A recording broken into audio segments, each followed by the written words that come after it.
In the wake of her husband's recent felony child abuse accusation, Jenelle Evans went out on the water for the day with her children.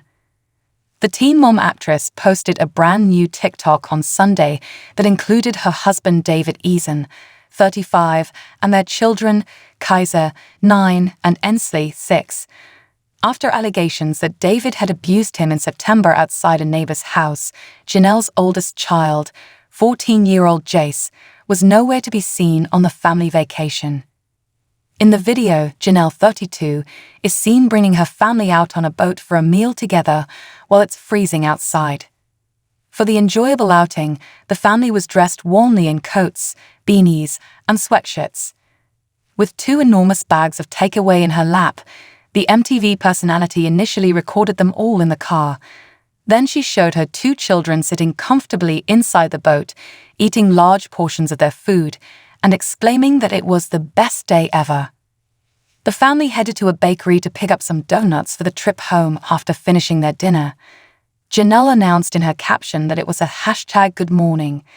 Even after David's child abuse accusation was increased to a felony, Jenelle and her spouse seemed to be in a pleasant mood. Before the adolescent fled for a 3rd time on September 28, the teen Mom 2 alum is said to have abused his stepson, Jace. According to court records exclusively obtained by the U.S. Sun, David willingly harmed the teenager, leaving bruises on his arm and neck. After the alleged event, Jace was placed under the custody of Child Protective Services. The U.S. Sun was given exclusive access by a North Carolina court clerk on Friday to reveal that David was charged with child abuse in connection with his alleged assault of Jenelle's son. On January 10, a clerk said that David was in court. They found enough evidence to take his case out of district court, where misdemeanors are held, and bring it to Superior, the spokesperson for the court stated.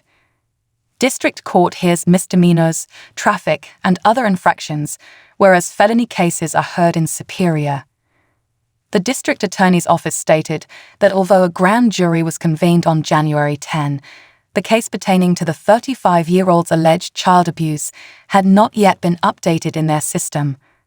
Early in October, the U.S. Sun published the first information regarding Jace's purported injuries.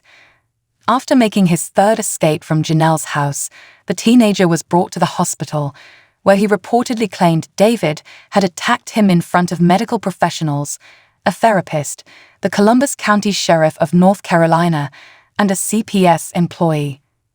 The source said at the time that marks on his arms and neck were found by officials. According to a source, Jace told medical authorities that the violent event happened the night before he fled and that witnesses saw the attack. They added that a Ring camera had recorded the entire evening and that there were witnesses to the attack. CPS documented the entire incident, they stated. After that, his grandma Barbara took up the teenager's care. But detectives found in the middle of November that Jace had fled his grandmother's house for around 2 days. Following the most recent episode, he was admitted to the hospital and is still being monitored by a physician.